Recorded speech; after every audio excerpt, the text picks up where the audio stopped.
లక్ష్మీనారాయణాభ్యాం అస్మదాచార్యపర్యంతం వందే గురుపరంపరాం. లక్ష్మీనారసింహాయ నమః. శ్రీహనుమతే నమః. చాలామంది ఒక ప్రశ్న వేశారు. మొట్టమొదటగా ప్రేక్షకులకు వీక్షకులకు ఆశీస్సులు తెలియజేస్తూ ధర్మ సందేహాల్లో ఒక ప్రశ్న: ఆంజనేయ స్వామి వారికి పెళ్ళయిందా, వివాహం జరిగిందా అంటే శాస్త్రం జరిగిందనే చెప్తుంది. బృహత్ సంహిత అని గ్రంథం ఉంది. దాంట్లో ఆంజనేయ స్వామి వారికి వివాహం జరిగిందని చెప్పబడింది. ఎలాగంటే పూర్వకాలంలో ఒకసారి స్వామివారు పుట్టిన తర్వాత, పెరిగి పెద్దవాడైన తర్వాత, ఉపనయనం అయిన తర్వాత వేద విద్య నేర్చుకోవడం కోసం స్వామివారు సూర్యనారాయణ స్వామి వారి దగ్గరికి వెళ్తారు. సూర్యనారాయణ స్వామి వారు అంటారు, బాబు నేను అత్యంత వేగంగా తిరుగుతూ ఉంటాను, నువ్వు నాతో పాటు తిరగగలవా అంటే తప్పకుండా తిరగాలను, అక్కడ శక్తి ఉంది అని స్వామివారి వారి దగ్గర శిష్యరికం చేస్తూ ఉంటారు. ఇట్లా కొద్ది సంవత్సరాలు గడిచిన తర్వాత స్వామివారికి విద్యాభ్యాసం అంతా పూర్తి అవుతూ ఉంటుంది. ఆ సమయంలో సూర్యనారాయణ స్వామి వారికి సువర్చల అనేటువంటి ఒక కూతురు ఉంది. ఆవిడ స్వామివారిని చూసి మనసు పడి వివాహం చేసుకోవాలనుకుంది. అనుకుంటే వెళ్ళి తండ్రికి చెప్తుంది, సూర్యనారాయణ స్వామి వారికి నేను ఆంజనేయ స్వామి వారిని వివాహం చేసుకోవాలనుకుంటున్నాను. అప్పుడు ఆ సూర్యనారాయణ స్వామి వారు తన శిష్యుడైనటువంటి ఆంజనేయ స్వామి వారికి వివాహం చేసుకుంటే బాగుంటుంది అని చెప్పేసి అంటే, నేను ఒక కార్యం కోసం జన్మించాను, కారణ జన్ముని నేను. ఆ కార్యం పూర్తయిన తర్వాత నేను మళ్ళా ఉండను, కాబట్టి నా కార్య నిర్వహణ కోసం వచ్చాను, కాబట్టి నాకు ఈ జన్మలో పెళ్ళి లేదు, నేను చేసుకోను అంటాడు. ఎప్పుడైతే ఈ విధంగా సూర్యనారాయణ స్వామి వారు చెప్పారో, సూర్యనారాయణ స్వామి వారికి ఆంజనేయ స్వామి వారు చెప్పారో, ఆ సూర్యనారాయణ స్వామి వెళ్ళి మళ్ళా తన కూతురైనటువంటి ఆ సువర్చలాదేవి చెప్తే, లేదు లేదు చేసుకుంటే ఆయననే చేసుకుంటాను, లేదంటే ఇలాగే వండిపోతాను జీవితం అంతా అని చెప్పేసి ఆమె ఒక ప్రతిజ్ఞ చేస్తుంది. ఎప్పుడైతే ఇలా ప్రతిజ్ఞ చేస్తుందో ఆయన కొంచెం మనస్సు బాధ అనిపించి మళ్ళా వచ్చి ఈ ఆంజనేయ స్వామివారికి చెప్తాడు. స్వామివారు ఏమంటారంటే, నాకు ఈ జన్మలో బ్రహ్మచర్యం మాత్రమే ఉంది, కాబట్టి నేను వివాహం చేసుకోనని ఖండితంగా చెప్పేస్తారు. ఇట్లా జరిగేసరికి మళ్ళా వాళ్ళ అమ్మాయి దగ్గరికి వెళ్ళడం, ఆవిడేమో నాకు స్వామివారే కావాలనడం, ఇవన్నీ జరిగిన తర్వాత సూర్యనారాయణ స్వామివారు చిన్న మెలిక పెట్టేస్తారు.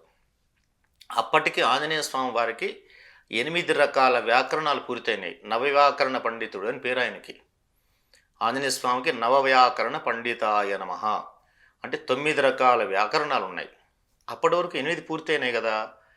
సూర్యనారాయణ స్వామి వారు ఏమంటారంటే, ఇంకొక వ్యాకరణం ఉంది, అది నీకు చెప్పాలంటే నువ్వు పెళ్లి చేసుకోవాలి అంటారు. అంటే స్వామివారు అంటారు, నాకు ఆ పెళ్ళి అక్కర్లేకపోయినా పర్లేదు, ఈ వ్యాకరణం లేకపోయినా పర్లేదు, నేను మాత్రం ఈ పెళ్లి చేసుకోను అంటారు. అప్పుడు సూర్యనారాయణ స్వామి వారికి సందిగ్ధంలో పడతారు. ఇక్కడ తన శిష్యుడికి విద్య పరిపూర్ణం కాదు, అది చెప్పకపోతే గురువుగారు ఎప్పుడూ కూడా శిష్యుడికి ఏ విషయాన్నైనా పరిపూర్ణంగా బోధించమని శాస్త్రం చెప్తుంది. గురువు అంటే అజ్ఞానం పోగొట్టేటువంటి వాళ్ళు అని అర్థం.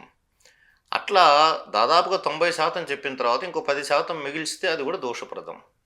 ఎట్లా అని ఆలోచిస్తూ సందిగ్ధావతలో ఉంటాడు ఆయన. మదన పడుతూ ఉంటే ఆ సువర్చల అంటుంది, స్వామివారి వివాహం చేసుకొని నాతో ఉండకపోయినా పర్లేదు, నేను మాత్రం జీవితంలో ఆ స్వామివారి భార్య అనిపించుకోవాలనే కోరిక ఉంది నాకు అని చెప్తుంది ఆవిడ.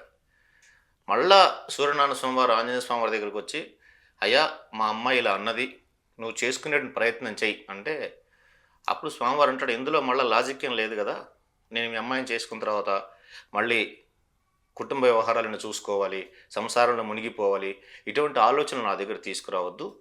కేవలం మీరు ఇంకొక వ్యాకరణం చెప్పాలన్నారు కాబట్టి, వ్యాకరణం మీన్స్ గ్రామర్, ప్రస్తుతం రోజుల్లో చెప్పాలంటే గ్రామర్ చెప్పాలన్నారు కాబట్టి, విద్యను పూర్తి చేయాలి కాబట్టి మీ అమ్మాయిని వివాహం చేసుకుంటాను. వివాహం చేసుకున్న తర్వాత మళ్ళీ నాకు వ్యాకరణం చెప్పిన తర్వాత నేను బ్రహ్మచార్యనే పాటిస్తాను అని చెప్పేసి స్వామివారు సూర్యనారాయణ స్వామి దగ్గర చెప్తారు. స్వామివారు అదే విధంగా అని చెప్పేసి ప్రతిజ్ఞ చేస్తారు ఇద్దరు కూడా. అప్పుడు దేవతలందరూ కలిసి వచ్చి ఆంజనేయ స్వామి వారికి సువర్చలాదేవితో వివాహం జరిపిస్తారు. వివాహం జరుగుతుంది. కాలక్రమంలో స్వామివారు ఎప్పుడు కూడా అస్కలిత బ్రహ్మచారి అంటారు ఆంజనేయ స్వామివారిని. పెళ్ళైన బ్రహ్మచారి, అస్కలితుడు పెళ్ళైనటువంటి బ్రహ్మచారి. పెళ్ళి అయినప్పటికీ కూడా సంసారంలో ఉండే విషయాలు కానీ, సంసార విషయాల పట్ల వాంఛ కానీ, ఎటువంటి కోరికలు లేకుండా బ్రహ్మచర్యంతో ఉన్నాడు. కాబట్టి స్వామివారికి వివాహం జరిగింది. జరిగిన మాట శాస్త్రంలో ఉంది. అయితే కొన్ని ప్రాంతాల్లో మాత్రం వివాహం అనేటువంటిది చెయ్యరు. కొన్ని ప్రాంతాల్లో, ఆంధ్ర ప్రాంతాల్లో ప్రముఖమైనటువంటి పుణ్యక్షేత్రాలన్నిటిలో కూడా స్వామివారికి కళ్యాణం చేస్తూ ఉంటారు సువర్చలాదేవితో. కొన్ని ప్రాంతాల్లో మాత్రం చేయరు, స్వామి బ్రహ్మచర్యం చేయరు. కానీ ఇందులో ఎటువంటి వివాదం లేదు. స్వామివారికి, ఆంజనేయ స్వామివారికి వివాహం జరిగింది అనేటువంటిది మాత్రం వాస్తవంగా గ్రంథ ఆధారితంగా ఇది చెప్పబడింది. ఈ స్వామివారి అందరి మనకి శివ కళ్యాణం, రామ కళ్యాణం, విష్ణు కళ్యాణం ఎలా చేస్తామో అలాగే స్వామివారికి కూడా కళ్యాణం గ్రంథాల్లో చెప్పబడింది. ఇది జరిగింది, ఇందులో ఎటువంటి సందేహం లేదు.